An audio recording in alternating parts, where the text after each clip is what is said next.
Hello students, हमारा इससे previous chapter that was chapter 12 was completed. Today we are going to start chapter 13 that is nuclei. ठीक है. अब देखिए, इससे पहले जो हमने एटम्स चैप्टर स्टडी किया था उसमें हमने क्या स्टडी किया था? रदरफोर्ड का एक्सपेरिमेंट मॉडल स्टडी किया था. ठीक है. उस एक्सपेरिमेंट मॉडल में रदरफोर्ड ने सब कुछ एक्सप्लेन किया था. क्या एक्सप्लेन किया था? एटम के बारे में. ठीक है. एटम के बारे में उसने स्टडी किया था. उसने बोला था एक बहुत छोटा सा हैवी पॉइंट कहीं एग्जिस्ट करता है आपके एटम में. ठीक है. मैक्सिमम स्पेस जो है वो एम्प्टी है. तो रदरफोर्ड का alpha particle scattering experiment perform किया गया. उससे हमें पता चला कि जो हमारा सारा कंसंट्रेटेड मास है, ठीक है, मास क्या है? सारा कंसंट्रेटेड मास है. मतलब कि एक ही पॉइंट पर हमारे टोटल जो एटम है उसका मास एग्जिस्ट करता है. ये हमें रदरफोर्ड ने बताया था. क्योंकि रदरफोर्ड ने क्या बोला था कि जो मैक्सिमम स्पेस है वो एम्प्टी है. ठीक है. उसने अल्फा पार्टिकल को स्कैटर कराया, उसने मतलब पास किया उसने टूवर्ड्स दैट एटम, एमिट कराया अल्फा पार्टिकल को. तो एमिट उसकी अल्फा पार्टिकल की स्कैटरिंग से उसने सारे कंक्लूजन्स निकाले थे. ठीक है. तो उसने क्या चीज बताई थी कि जो मास है किसी भी एटम का वो सारा कंसंट्रेटेड है. कहां पर कंसंट्रेटेड है? न्यूक्लियस पर. ठीक है. तो whole mass of the atom is concentrated at the nucleus. तो अगर ये हमारा न्यूक्लियस है, ठीक है, तो ये इसके शेल्स होंगे हमारे, या ऑर्बिट्स हम जो बोलते थे. ठीक है. तो जो सारा मास है वो हमारा कहाँ पर है? इस न्यूक्लियस में है. ठीक है. और इसने क्या बताया था कि जो हमारा साइज है न्यूक्लियस का और जो साइज है एटम का उसके बारे में उसने बताया था. ठीक है. तो उसने क्या बोला था कि जो हमारा एटम का डायामीटर है और जो हमारा न्यूक्लियस का साइज है, ठीक है, तो वो हमारे क्या थे? 10⁻⁻14 मीटर और 10⁻⁻10 मीटर. ठीक है. तो दोनों के यहाँ इसने बताया था मास क्या? 10⁻⁻14 मीटर और 10⁻⁻10 मीटर. ये दोनों का क्या था? इसने बताया था डायमीटर. ठीक है. तो अप्रोक्स मतलब इसने आइडिया देते हैं कि हमारा जो एटम है और जो हमारा न्यूक्लियस है वो कितना छोटा है. ठीक है. उसके बाद देखिए, जो हमें इस चैप्टर में स्टडी करना है वो क्या है? रदरफोर्ड का मॉडल था वो कंप्लीट एटम को लेकर था. ठीक है. तो उसमें हमने क्या किया था? इलेक्ट्रॉन्स के बारे में भी स्टडी किया था. कि जैसे हमने हाइड्रोजन का देखा था, हमने lamb and portion series study की थी. तो उसमें क्या था कि जो हमारे इलेक्ट्रॉन है वो आकर हमारी जो स्टेट्स हैं ग्राउंड स्टेट पर वापस आ रहे हैं, फर्स्ट लेवल तक वापस आ रहे हैं, सेकंड शेल तक वापस आ रहे हैं. तो वो हमने क्या स्टडी किया था? पूरे एटम को स्टडी किया था. ठीक है. लेकिन इस चैप्टर में हम क्या करेंगे? जो हमारा कंसंट्रेटेड मास है वो सारा कहाँ पर है? इस न्यूक्लियस में है. तो इस चैप्टर में हमें स्टडी करना है किसके बारे में? न्यूक्लियस के बारे में. ठीक है. तो इस चैप्टर में जो हम स्टडी करेंगे वो हम स्टडी करेंगे क्या? Radio activity. ठीक है. हम क्या स्टडी करेंगे? Radio activity. ठीक है. तो रेडियो एक्टिविटी में हमारा जो चीज आएगी वो आएगी अल्फा पार्टिकल, बीटा और गामा. ठीक है. अल्फा और बीटा जो पार्टिकल होते हैं ये हमारे एमिट होते हैं. ठीक है. तो ये क्या है? हम इसको अल्फा डिके या बीटा डिके बोलते हैं. ठीक है. और हमारे जो गामा है वो कोई पार्टिकल नहीं होता है, वो हमारी रेडिएशन होती है. ठीक है. Gamma is not a particle. Alpha and beta are the particles that were emitted during radioactivity. Fine. And gamma is nothing but the radiation. ठीक है. कैसी रेडिएशन है? इलेक्ट्रोमैग्नेटिक रेडिएशन है. तो जब ये इलेक्ट्रोमैग्नेटिक रेडिएशन एमिट होती है, कब एमिट होती है, तो वो हम स्टडी करेंगे. ठीक है. इस चैप्टर में जो हमें स्टडी करना है. उसके बाद हमें इस चैप्टर में और क्या स्टडी करना है कि जो हमारी रेडियो एक्टिविटी होती है उसमें क्या क्या होता है.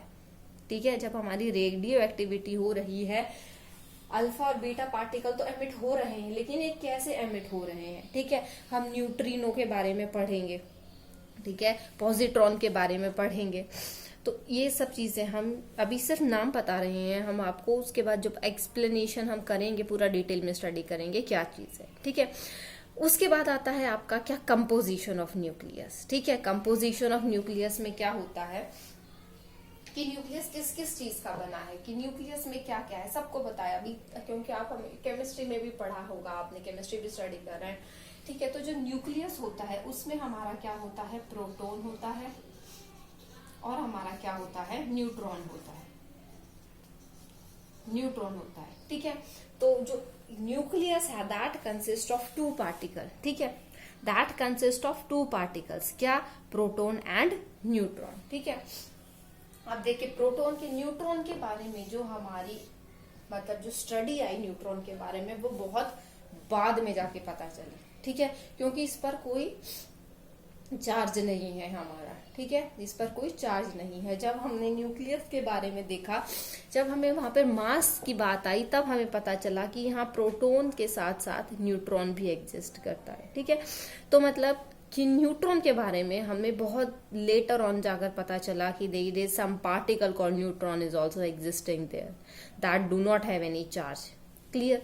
तो अब देखिए न्यूट्रॉन और प्रोटॉन जो है ये हमारे क्या है, न्यूक्लियस में होते हैं। तो that means proton and neutron combine together to form a nucleus, मतलब कंबाइन नहीं कह सकते, दे बोथ मेक न्यूक्लियस, ठीक है। तो अब क्या है न्यूक्लियस, अब प्रोटॉन और न्यूट्रॉन को हम अलग अलग नाम से जानते हैं, ठीक है, लेकिन इन दोनों को अगर हम न्यूक्लियस के टर्म पे बोलते हैं कि मतलब न्यूक्लियस में है, तो हम इनको बोलते हैं न्यूक्लियॉन्स, ठीक है, कॉमन नेम। अगर हम प्रोटॉन और न्यूट्रॉन को अलग अलग ना बोल के हम एक साथ बोले, तो हम प्रोटॉन और न्यूट्रॉन को क्या बोल सकते हैं, न्यूक्लियॉन्स, ठीक है। मतलब न्यूक्लियस के जो पार्टिकल है, जो particles that exist in a nucleus are known as nucleons, ठीक है। दैट मीन्स हम प्रोटॉन और न्यूट्रॉन अलग अलग नाम नहीं दे रहे हैं, हम अगर कॉमन नेम की बात करते हैं। अब जैसे आपकी क्लास में जितने भी स्टूडेंट्स हैं, ठीक है, 20 हैं, 21 है, 15 है, तो अब आपकी क्लास में जितने भी स्टूडेंट हैं, इंडिविजुअली तो हम उनका क्या अलग अलग नाम से बुलाते हैं, ठीक है, लेकिन हम कंबाइंड अगर उनको कर दें तो हम क्या बोलेंगे, क्लास 12 स्टूडेंट्स, ठीक है, that is common name assign to all of you, ठीक है। तो वो जो कॉमन नेम प्रोटॉन और न्यूट्रॉन को असाइन किया गया है दैट इज न्यूक्लियॉन्स, ठीक है। उसके बाद आता है देखो कि आपका जो न्यूक्लियस है, ठीक है, उसमें क्या है, आपके प्रोटॉन है और न्यूट्रॉन है, फाइन। तो अब प्रोटॉन और न्यूट्रॉन से हमें और क्या क्या टर्म्स मिलती हैं वो हम स्टडी करेंगे, ठीक है। उनके बेसिस पर फिर हम क्या करेंगे, इन सबको आइडेंटिफाई करेंगे या हम इन सबको क्लासिफाई करेंगे, ठीक है, उनके बेसिस पर। अब देखिए उसके बाद आता है क्या, न्यूक्लियॉन्स। न्यूक्लियॉन्स आपको पता चल गया कि क्या है, ठीक है। तो एक टर्म जो आपने नई स्टडी की है इन फिजिक्स, ठीक है, may be you have already studied और go through this term nucleons in chemistry, ठीक है, क्योंकि केमिस्ट्री में आपका सारा स्टडी ही यही है। अब देखिए जो फर्स्ट टर्म आपने पढ़ी है वो क्या पढ़ी है, न्यूक्लियॉन्स, ठीक है। उसके बाद जो टर्म आती है वो आपकी आती है क्या, एटॉमिक नंबर, ठीक है। उसके बाद आता है आपका मास नंबर, ठीक है। उसके बाद आता है आपका एटॉमिक मास। अभी हम इन सब के बारे में स्टडी करते हैं, ठीक है। अब देखिए न्यूक्लियॉन्स आपको पता चल गया क्या है, nucleons is nothing but a common name given to the proton and neutron present in the nucleus, ठीक है।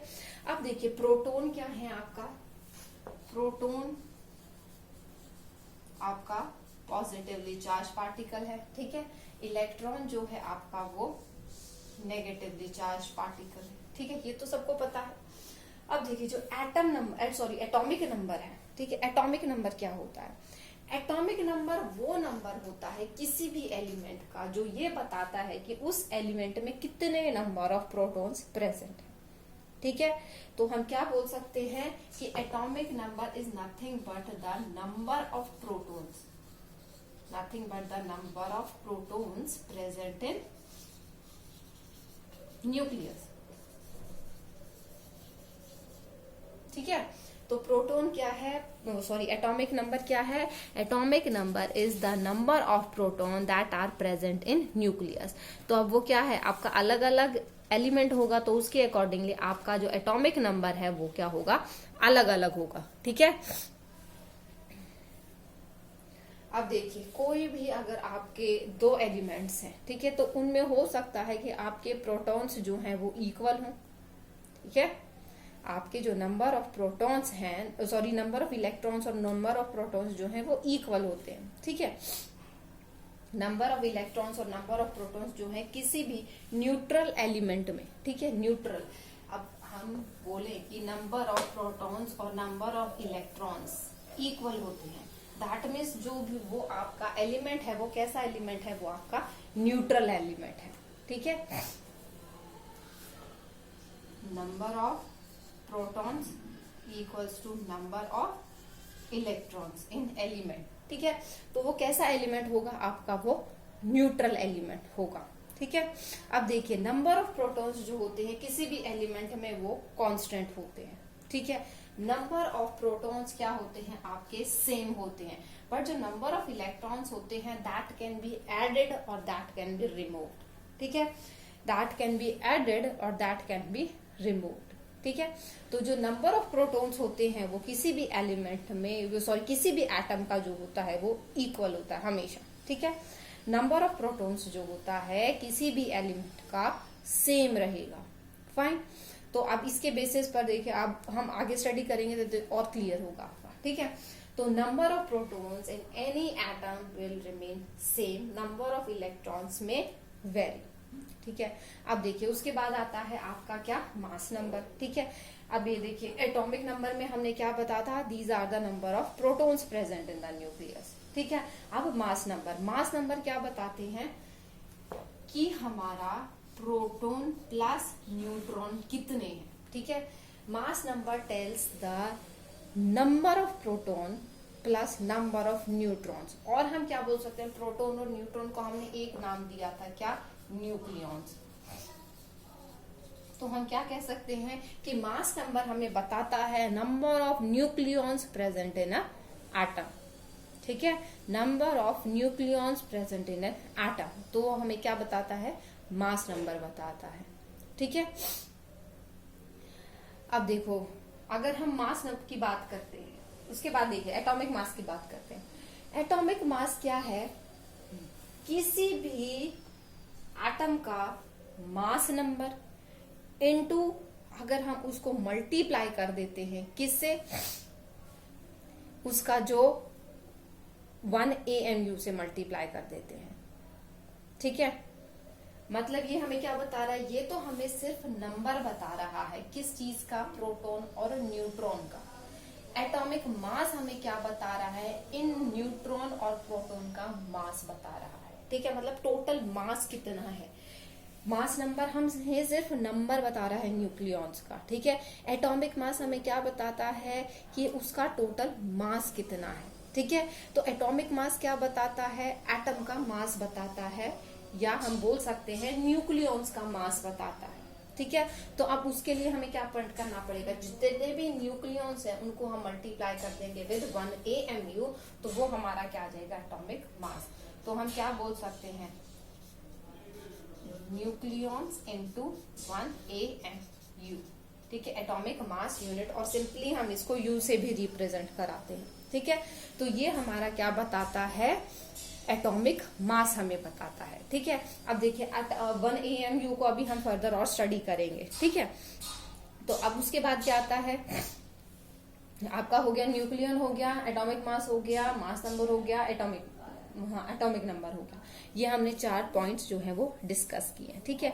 उसके बाद आता है एक न्यूक्लियाइड टर्म यूज होती है, क्या टर्म यूज होती है, न्यूक्लियाइड, ठीक है। अब न्यूक्लियाइड क्या है, किसी भी एक पर्टिकुलर स्पेसिफिक एलिमेंट के बारे में अगर हम बात करते हैं तो हम उसके लिए बोलते हैं न्यूक्लियाइड टर्म, ठीक है। That means nucleus of a specific element, ठीक है। यहाँ हम किसी भी स्पेसिफिक न्यूक्लियस के बारे में बात करें, अब जैसे हम बोले कि हाइड्रोजन का न्यूक्लियस है, ठीक है, तो we can say it as the nuclide of hydrogen, ठीक है। मतलब हम स्पेसिफिक हो गए हैं कि किस एलिमेंट के बारे में हम बात कर रहे हैं, ठीक है। तो अब न्यूक्लियाइड की हम अगर बात करते हैं तो न्यूक्लियाइड को हम कैसे रिप्रेजेंट कराते हैं, ठीक है। अब न्यूक्लियाइड को हम कैसे रिप्रेजेंट कराते हैं,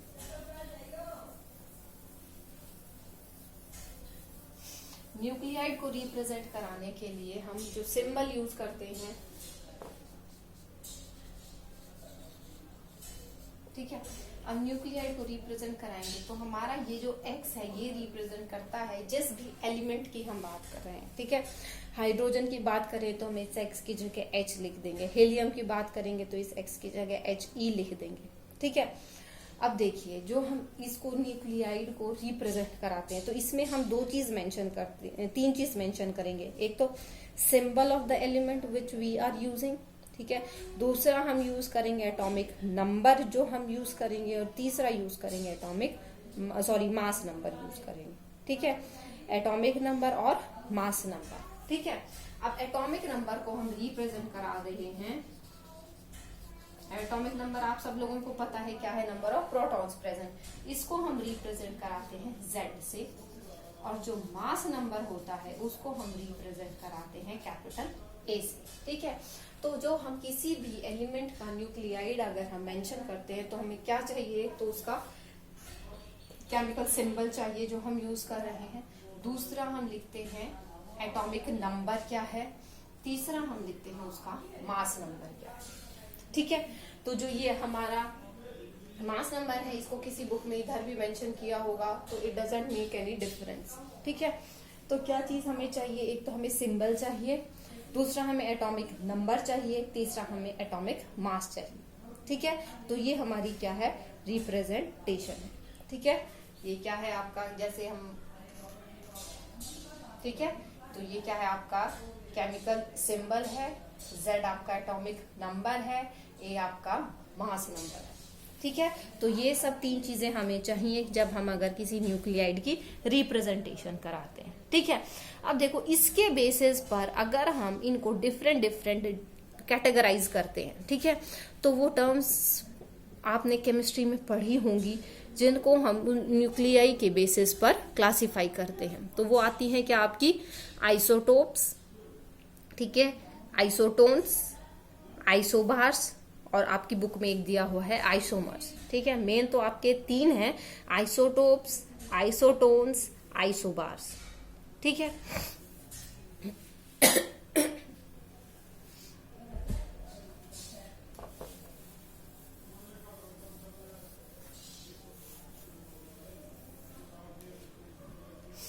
देखिए आइसोटोप्स,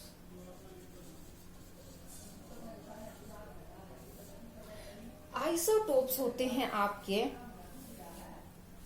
ठीक है, आइसोटोप्स होते हैं किसी भी एलिमेंट के अलग अलग एटम्स, ठीक है, किसी भी एलिमेंट्स के अलग अलग एटम्स, मतलब कि आपका एलिमेंट सेम ही होगा अगर हम आइसोटोप्स की बात करते हैं, ठीक है, एलिमेंट अलग अलग नहीं होगा, क्लियर।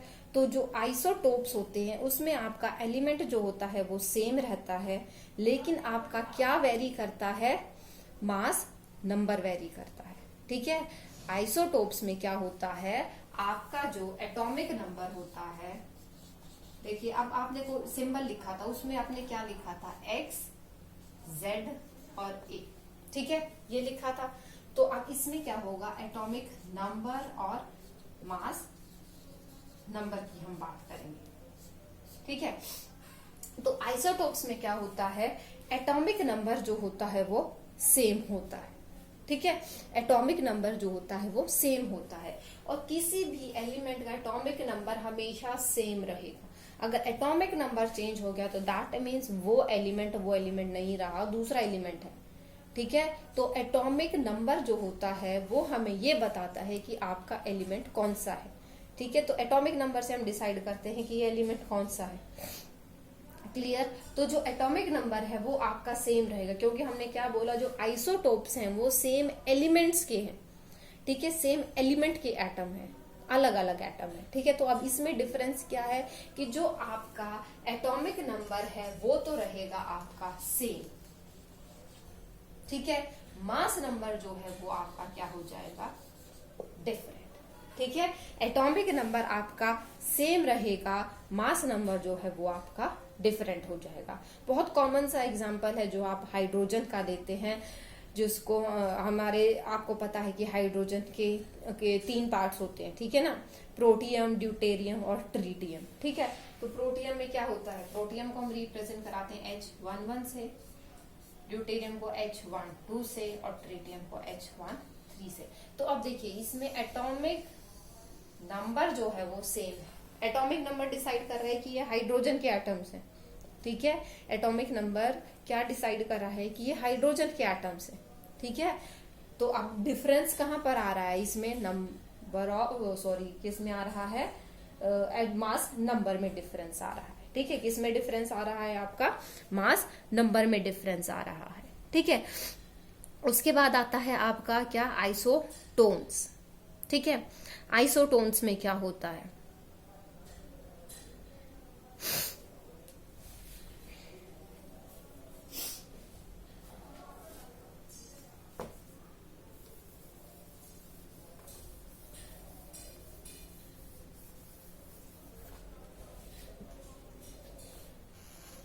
अब देखिए हम यहाँ पे लिखते भी चलते हैं।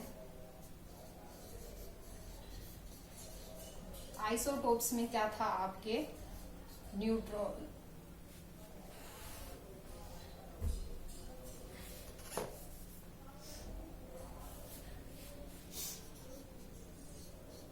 एटॉमिक नंबर जिसको हम Z से रिप्रेजेंट करा रहे थे वो सेम था, ठीक है। वैसे ही हम आइसोटोन्स का लिखेंगे, ठीक है। अब Z क्या था आपका, नंबर ऑफ प्रोटॉन, ठीक है। तो आइसोटोन्स में क्या था आपका, number of proton same, isotopes में क्या था, नंबर ऑफ प्रोटॉन सेम था, ठीक है। अब सेकेंड टर्म आती है आपकी क्या, आइसोटोन्स, ठीक है। अब देखिए आइसोटोन्स में क्या होता है कि आपका जो एटॉमिक नंबर होता है वो भी अलग होता है, मास नंबर होता है वो भी अलग होता है, ठीक है। क्या होता है, एटॉमिक नंबर होता है वो भी अलग होता है, किसमें, आइसोटोन्स में। एटॉमिक नंबर होता है वो भी डिफरेंट होता है, मास नंबर होता है वो भी डिफरेंट होता है, ठीक है। एटॉमिक नंबर भी डिफरेंट होता है और मास नंबर भी डिफरेंट होता है। तो सेम क्या आता है आपका, सेम आता है आपका डिफरेंस, ठीक है। किसका डिफरेंस, एटॉमिक नंबर और मास नंबर का डिफरेंस, ठीक है। तो mass number A minus atomic number Z, ये हमारा सेम होता है, ठीक है। ये हमारा सेम होता है, वो हमारे होते हैं क्या, आइसोटोन्स, ठीक है। तो जो एटॉमिक नंबर और मास नंबर का डिफरेंस अगर सेम आता है वो किसके अंदर आते हैं, आपके आइसोटोन्स के अंदर आते हैं, ठीक है। तो हम क्या बोल सकते हैं, अब देखो ये हमारा नंबर ऑफ प्रोटॉन है, ये हमारा number of neutron plus proton, दोनों की वैल्यू है। तो इसका मतलब क्या हुआ, जो आइसोटोन्स है उसमें ये डिफरेंस सेम है। तो इसका मतलब क्या है, हमारे number of protons number of जो न्यूट्रॉन्स हैं वो सेम है, ठीक है। तो हम इसमें क्या बोल सकते हैं, इसमें तो एटॉमिक नंबर हम Z सेम बता रहे थे, हम इसमें क्या बोलेंगे, mass number minus atomic number, वो क्या है आपका, सेम है। अब इसमें एटॉमिक नंबर क्या बता रहा था, आपके नंबर ऑफ प्रोटॉन्स बता रहा था, और ये इन दोनों का डिफरेंस क्या बताता है आपको, न्यूट्रॉन बताता है। तो इसका मतलब आइसोटोप्स में क्या आया था, नंबर ऑफ प्रोटॉन्स सेम थे, आइसोटोन्स में क्या आया है, नंबर ऑफ न्यूट्रॉन सेम आया है। क्या आया है, नंबर ऑफ न्यूट्रॉन सेम आया है, ठीक है। अब देखिए थर्ड आता है आपका आइसोबार्स, ठीक है। आइसोबार्स में क्या होता है, मास नंबर सेम हो जाएगा, ठीक है। आइसोबार्स में क्या हो जाएगा, आपका मास नंबर सेम हो जाएगा, ठीक है। That means sum of proton and neutron is same, ठीक है। क्या होगा आपका आइसोबार्स। आइसोबार्स में क्या होगा, एटॉमिक नंबर डिफरेंट हो जाएगा, अलग अलग एलिमेंट के हैं, लेकिन मास नंबर क्या हो जाएगा, वो सेम हो जाएगा, ठीक है। तो आइसोबार्स में क्या होगा, जो आपका मास नंबर है that means A is same, ठीक है। मतलब नंबर ऑफ प्रोटॉन और नंबर ऑफ न्यूट्रॉन सेम होंगे, क्लियर। तो ये आपके 3 मेन थे।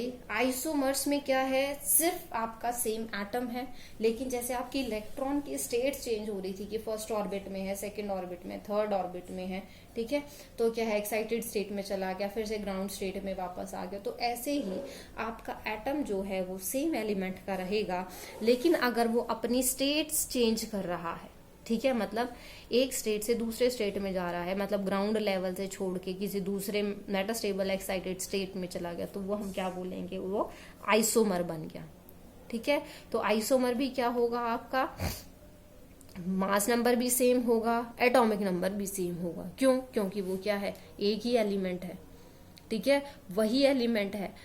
आप हो, अब आप इस क्लास में बैठे हो, फिर आप दूसरे रूम में जाकर बैठ जाओगे, तो क्या है, स्टूडेंट तो वही रहा ना, लेकिन क्या है, घूम फिर कर वापस कहाँ पर आकर बैठना है, उसने अपनी क्लास में वापस आकर बैठना है, ग्राउंड लेवल पर आकर बैठेगा, ठीक है। तो क्या है, अगर वो किसी दूसरी एक्साइटेड स्टेट में चला जाता है और वापस से उसी ग्राउंड स्टेट में आएगा, ठीक है, तो जब वो एक्साइट होकर दूसरी स्टेट में जा रहा है तो वो क्या कहलाएगा, आइसोमर कहलाएगा। क्या कहलाएगा, आइसोमर, ठीक है। तो जो फोर्थ टर्म है आपकी वो क्या है, आइसोमर। तो इसमें कुछ भी नहीं है, आपका जो एटम है वो एक्साइट हो रहा है और एक्साइट होकर दूसरी स्टेट में जा रहा है, ठीक है। तो ये सब है आपका आज की क्लास के लिए बेसिक इंट्रोडक्शन था, और इससे नेक्स्ट वीडियो में हम पढ़ेंगे क्या, एटॉमिक मासेस के बारे में, न्यूक्लियर साइज के बारे में, कि ये सब क्या होता है, कि इलेक्ट्रॉन, प्रोटॉन, न्यूट्रॉन का कितना एटॉमिक मास होता है। 1 AMU जो हमने आज सिर्फ 1 AMU लिखा है, ठीक है, उस 1 AMU के बारे में स्टडी करेंगे, ठीक है, न्यूक्लियर डेंसिटी के बारे में स्टडी करेंगे। तो ये 3 टॉपिक हम नेक्स्ट वीडियो में कवर करेंगे। तो आज के लिए इतना ही था, और आई होप कि ये बेसिक था, आप लोगों को पहले भी पता होगा, but we need to brush up all the points. Fine. If still anyone have any doubt regarding these simple basic topics, then please do ask, ठीक है। Thank you students.